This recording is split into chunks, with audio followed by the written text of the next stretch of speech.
कि आज जो झारखंड का परिदृश्य है, आप सभी लोगों को ये जानकारी होगा कि झारखंड में 9 जनजाति और क्षेत्रीय भाषा है और ये 9 जनजाति और क्षेत्रीय भाषा की क्या स्थिति है, हम किसी से छिपा हुआ नहीं। आज अगर हम लोग बात करें तो ये 9 जनजाति और क्षेत्रीय भाषा में सिर्फ संथाली ऐसा है जो हम लोगों के संविधान के 8वीं अनुसूची में शामिल है। अभी भी 8 भाषा ऐसा है जो अपने 8वीं अनुसूची में शामिल होने के लिए जद्दोजहद कर रहा है। और एक हम लोगों का अभियान था, आज इंद्रजीत भाई मेरे साथ यहाँ पर नहीं है, निश्चित रूप से हम सभी लोगों ने इंद्रजीत जी के साथ हम लोगों ने झारखंड विधानसभा में एक ध्यानाकर्षण प्रस्ताव लाया था कि झारखंड की जो अन्य 8 जनजाति और क्षेत्रीय भाषा है इनको भी संविधान के 8वीं अनुसूची में शामिल किया जाए। और लगातार हम लोग प्रयास कर रहे हैं, लगातार संघर्ष कर रहे हैं, लगातार सड़क से सदन तक इस बात को लेकर आंदोलित है कि निश्चित रूप से झारखंड की जो अन्य जनजातीय और क्षेत्रीय भाषाएं हैं 8 बची हुए, इनको भी संविधान के 8वीं अनुसूची में शामिल किया जाए। और इसी क्रम में अभी हम लोगों ने 28 सितंबर को देश के गृह मंत्री अमित शाह जी से भी मिला था और हम लोगों ने भी दिल्ली में जाके एक मेमोरेंडम सौंपा था और उन्होंने आश्वस्त किया था कि निश्चित रूप से भारत सरकार इस दिशा में सकारात्मक पहल करेगी। हम लोग विधानसभा में हमेशा से सदन के अंदर और सदन के बाहर और सड़क में अपने भाषाओं, अपनी संस्कृति, अपनी परंपरा को समृद्ध करने के लिए लगातार आवाज बुलंद उठाते रहे। और सरकार का आश्वासन भी हम लोगों को विधानसभा में मेरे ही ध्यानाकर्षण प्रस्ताव में था कि राज्य सरकार जो शेष 8 जनजाति और क्षेत्रीय भाषा जो संविधान की 8वीं अनुसूची में शामिल नहीं है उसको शामिल करने की दिशा में हम लोग सकारात्मक पहल करेंगे। उम्मीद करते हैं कि सरकार सकारात्मक पहल करे और निश्चित रूप से जो बची हुई भाषा है इनको संविधान के 8वीं अनुसूची में शामिल करने का काम करे। आप सभी के लोगों को जानकारी होगा कि जो धनबाद की स्थिति थी, विनोद बिहारी महतो कोयलांचल विश्वविद्यालय, यहाँ जो खेल हुआ था, यहाँ पर पूर्व में हम लोगों का क्षेत्रीय जनजातीय भाषा की पढ़ाई होती थी। आप लोगों को जानकारी होगा कि एक ऐसे यहाँ पर वाइस चांसलर है जिन्होंने अपने राज्य की भाषा की पढ़ाई यहाँ पर शुरू की और जो हम लोगों की क्षेत्रीय और जनजातीय भाषा उसकी पढ़ाई बंद कर दी। और आप लोगों को जानकारी हो कि इस लड़ाई को हमने लड़ा था और लड़ाई को हम लोगों ने राजभवन तक ले गया था, राजभवन में संज्ञान लिया था और संज्ञान लेने के बाद फिर से इस आदेश को निरस्त कराने का काम किया था। और निश्चित रूप से हम लोग आगे भी हम लोगों का ये लड़ा है कि जो झारखंड की जो क्षेत्रीय जनजातीय भाषा है इसकी पढ़ाई क्लास 1 से लेके पीजी तक महाविद्यालयों में, विश्वविद्यालयों में भी हो, शोध कार्य भी इसमें हो और शिक्षकों की बहाली हो, चाहे प्रारंभिक विद्यालय की बात हो, उच्च विद्यालय की बात हो, महाविद्यालय की बात हो, विश्वविद्यालय की बात हो, निश्चित रूप से क्षेत्रीय एवं जनजातीय भाषा की पढ़ाई हो और शिक्षकों की नियुक्ति भी हो। ये हम लोगों का एक संघर्ष हमेशा से जारी है। विधानसभा में कई दिन, कई सवाल, कई ऐसे आवाज हम लोगों ने विधान सदन के अंदर भी इसको उठाया था।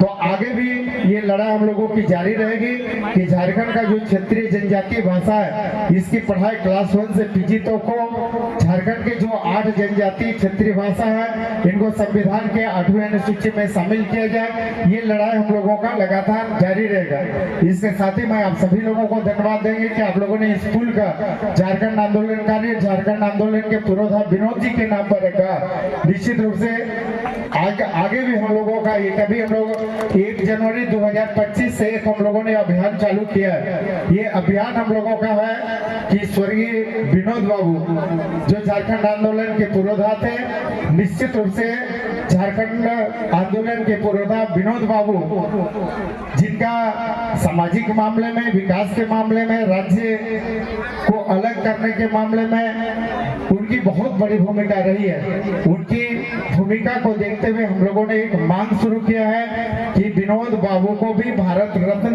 दिया जाए।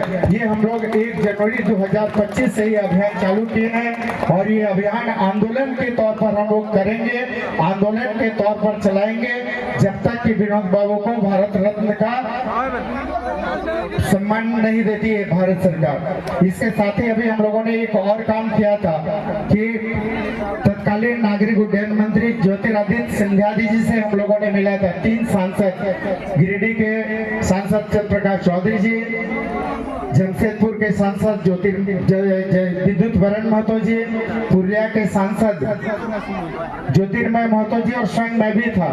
हम लोग ज्योतिरादित्य सिंधिया जी से मिलके उनसे आग्रह किया था, लिखित आग्रह किया था कि बोकारो में जो हवाई अड्डा शुरू होने वाला है उस हवाई अड्डे का नामकरण भी विनोद बाबू के नाम पर विनोद बिहारी महतो हवाई अड्डा बोकारो किया जाए। ये भी हम लोगों ने मांग रखा था और उसमें सकारात्मक पहल हुई थी। तो कई ऐसे विषय हैं जिस पर करने की बात है। जो सबसे ज्यादा जो हकीकत है, जो हम जिस भाषा की बात कर रहे हैं, आप लोगों को ये जानकारी होगा कि वर्तमान सरकार की से पूर्व मध्यवर्ती सरकार थी, एक आदेश आया था कि धनबाद और बोकारो में जो तृतीय और चतुर्थ वर्गीय में जो भाषा की बात थी तो उसमें कुछ बाहरी भाषी शामिल हो गए थे और इनको बाहर करने के लिए हम लोगों ने आंदोलन शुरू किया था। इस आंदोलन का शुरुआत खोरठा दिवस के अवसर पर सबसे पहले रांची में हमने ही शुरू किया था और उस आंदोलन का नतीजा ये है कि यहाँ के तमाम नौजुवान सड़क पर उतरे,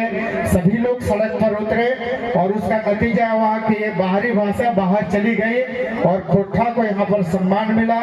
तो इस तरह से अभी भी अब बात करें तो पूरे झारखंड राज्य में 12 जिले ऐसे हैं, झारखंड राज्य में आज भी 12 जिले ऐसे हैं जहां पर तृतीय और चतुर्थ वर्ग में क्षेत्रीय भाषा में बाहरी भाषा का बीच है। तो ये भी हम लोगों को आंदोलन चलाने की आवश्यकता है कि झारखंड है, यहाँ पर अपनी संस्कृति है, हमारी अपनी भाषा है। तो निश्चित रूप से जो झारखंड की भाषा है, जो 9 जनजातीय क्षेत्रीय भाषा है, इसको समृद्ध करने की आवश्यकता है, संरक्षित करने की आवश्यकता है। और झारखंड में जो जिला स्तर की बहाली है, इन बहाली में निश्चित रूप से झारखंड की जो क्षेत्रीय स्तर पर बोली जाने वाली जो भाषा है उसको शामिल किया जाए। ये लड़ाई भी अभी हम लोगों को बाकी है। तो ज्यादा कुछ नहीं कहते हुए मैं फिर से आज की आयोजन समिति के सभी साथियों को दिल से धन्यवाद देना चाहूंगा कि आपने इस कार्यक्रम में हमें आमंत्रित किया, बुलाया और जो मान सम्मान, प्यार, आशीर्वाद दिया, मैं उसके लिए आप सभी लोगों को बहुत बहुत धन्यवाद देता हूँ,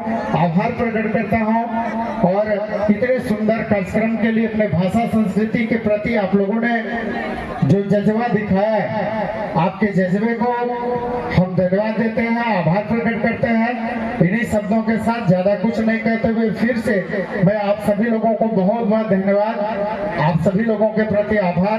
और सादिर लुधियानी की इन पंक्तियों के साथ कि पोंछ का रस अपनी आंखों से मुस्कुराओ तो कोई बात बने, सर झुकाने से कुछ नहीं होगा, सर उठाओ तो कोई बात बने, सर उठाओ तो कोई बात बने। निश्चित रूप से जोहार फाउंडेशन, जोहार सिंहपुर फाउंडेशन, नवयुवक संघ समिति को मैं धन्यवाद दूंगा कि आप लोगों ने अपनी भाषा संस्कृति के संवर्धन के लिए, संरक्षण के लिए इतने सुंदर कार्यक्रम का आयोजन किया। बहुत बहुत धन्यवाद। जय हिंद, जय भारत, जय झारखंड। धन्यवाद।